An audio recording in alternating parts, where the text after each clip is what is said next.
درمان بیماری بر اساس تعداد فیبروم ها، محل فیبروم ها، سن بیمار و علائم بیمار و اینکه درخواست باروری داره یا نه طراحی میشه که درمان اگه بیمار بدون علامت باشه، سایز فیبروم کوچیک باشه، نیاز به درمان نداره و ما فقط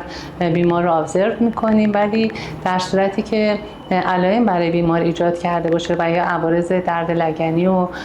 سایر اثرات فشاری بر روی ارگان‌های شکمی و لگنی داشته باشه، در این صورت مداخله انجام میشه. درمان فیبروم در صورتی که فیبروم داخل کویتی رحم قرار گرفته باشه، شامل رزکشن فیبروم به روش هیستروسکوپی هستش و اگر فیبروم هایی که در دیواره رحم و یا بیرون رحم قرار گرفته باشن،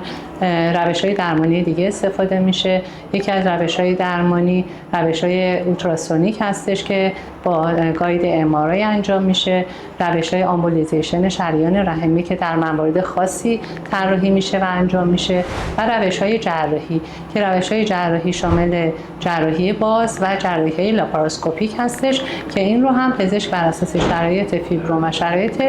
بیمار تصمیم میگیره که کدوم روش رو انجام بده.